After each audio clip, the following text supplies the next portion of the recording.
Bonjour Anna, bonjour Frédéric. Bonjour. Miroir, mon beau miroir, suis-je le plus beau aujourd'hui? Eh bien, nous allons nous poser cette question, mais attention, pas avec un vulgaire miroir que vous avez peut-être, là vous êtes peut-être dans votre salle de bain devant votre miroir, non, avec des miroirs à l'ancienne, au mercure, qu'on ne fait plus. Et vous avez rencontré l'artisan qui justement en fait encore. Mais oui, c'est vraiment, c'est Louis XIV qui a voulu que la France devienne, voilà, que le rayonnement de la France passe par celui de ces miroirs. Ouais. Il y a même des légendes, arrêtez-moi si je me trompe, qui dit que des espions ont été envoyés jusqu'à Venise, des sacs d'or pour s'approprier ce savoir-faire incroyable. À l'époque, c'est complètement politique de maîtriser ce genre de choses. Et alors du coup, voilà, il crée la manufacture des glaces. Et là, la France devient le pays dans lequel on produit ces grandes glaces qui, à l'époque, ça tient de la magie. Il faut bien imaginer. Aujourd'hui, on a l'habitude, les miroirs sont partout. Oui. Mais à l'époque, pouvoir mettre face à face des miroirs et créer son reflet à l'infini comme ça tient de la magie, vraiment, purement. Les cabinets des miroirs, c'est là où tout se passe, où on reçoit les gens les plus importants, parce que c'est comme rentrer dans une pièce magique. Et puis Louis XIV, on connaissait son peu de narcissisme, donc effectivement, on comprend pourquoi cette galerie avec tous ces miroirs a été Exactement. constituée à Versailles. Et alors, les miroirs en mercure, ils ont été vite interdits parce qu'on connaît la toxicité de ce produit, donc c'est à la moitié du 19e. Mais il y a... Bon, la Mecque, c'est évidemment la galerie des glaces à Versailles, c'est 357 glaces comme ça, c'est énorme. Elle a été restaurée. Et on a demandé pour ça à un homme, il s'appelle Vincent Guerre. Il est le seul au monde à détenir cette collection incroyable de miroirs au mercure. Il faut évidemment, puisqu'on ne les produit plus, il faut les chiner à travers le monde. Et il a une collection absolument incroyable, un savoir-faire complètement fou. On l'a rencontré dans son atelier de Paris, dans le 9e arrondissement, et vous allez voir qu'il perpétue les gestes antiques.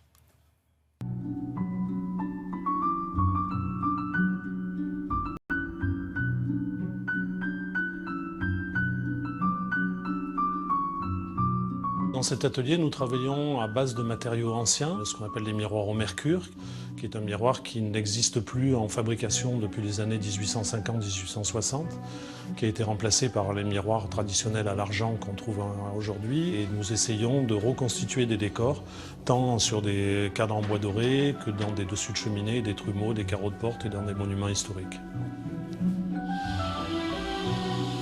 On n'utilise absolument plus le mercure, donc on ne récupère absolument pas le côté réfléchissant d'un miroir quand on le restaure.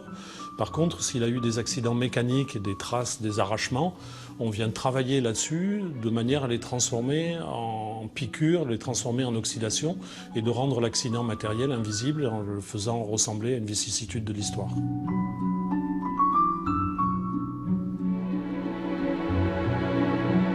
Alors, la technique de découpe de miroir, en fait, n'a pas beaucoup changé depuis l'époque romaine, à l'époque à laquelle on trouve les premiers verres plats. L'idée est, sur une surface plane, de venir rayer cette surface plane avec un outil. Alors, à l'époque romaine, c'était un bout de diamant ou un bout de pierre extrêmement dur. Tout ça a un petit peu évolué. Maintenant, on a des roulettes avec des bases de carbure de tungstène qui sont extrêmement dures. On vient tracer le long de la ligne que vous voulez découper. Et ensuite, on vient briser le miroir. Et la brisure est censée, je dis bien censée, suivre la ligne que vous avez tracée. Tout le savoir-faire de l'artisan est là. Mais c'est un geste extrêmement classique qui n'a absolument pas changé depuis le XVIIe, XVIIIe siècle. Les gravures que je suis en train de manipuler sont des gravures qui datent de la fin du XVIIe siècle. Et ces choses-là nous servent de référence permanente quant à la restauration et la restructuration de miroirs anciens. Encore une fois, ce dialogue permanent à travers les âges et cette espèce de respect et de passation de connaissances. Notre atelier, par sa spécialisation, est amené à intervenir dans des endroits plutôt de qualité en général. On m'a demandé de travailler sur le chantier de restauration de la Galerie des Glaces à Versailles. Donc, où on a changé 48 miroirs sur les 357 qui avaient été soit mal restaurés, ou qui étaient encore cassés, ou qui étaient plus aux bonnes dimensions, ou qui n'avaient surtout plus la bonne couleur. La Galerie des Glaces représente un rêve total de miroitier. Ça a été un cauchemar au début quand on me l'a proposé, parce qu'il y avait un cahier des charges qui était absolument énorme. Mais une fois que vous y êtes dedans, vous rêvez que d'une seule chose, c'est pouvoir retourner tous les matins, vous garer devant la Galerie des Glaces, de regarder les canards s'envoler sur le lac et de partir travailler dans le plus bel endroit du monde.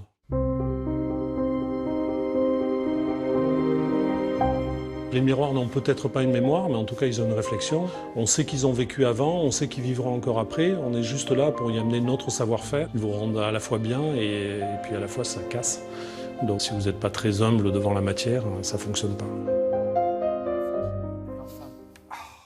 Nous Nous avons un gros débat sur le plateau pendant la diffusion du reportage. Alors, quelle est la différence réelle entre donc, les miroirs à l'ancienne au mercure et puis nos miroirs actuels? Mais c'est énorme la différence pour moi, enfin, pour tout le monde d'ailleurs. C'est pour ça que les gens courent après Vincent Guerre. C'est exactement la même différence qu'entre une photo à l'argentique ou au numérique. Bien sûr, c'est parfait le numérique, mais le charme, la profondeur de la pellicule, rien n'égale ça. Et c'est exactement ce qui se passe avec les miroirs. Les miroirs modernes, d'ailleurs, vous savez par qui ils ont été inventés? Non. Par le baron von Liebig. Oh, il a celui fait la de soupe la soupe lyophilisée et les miroirs modernes par Argenture. C'est-à-dire que c'est un autre. Il n'y a plus de mercure, c'est fini. Et on retrouvera Vincent Guerre qui restaure un des plus beaux hôtels palaces parisiens de la place de la visiter Concorde. son atelier à Vincent? Non, d'accord. Enfin, avec nous, oui.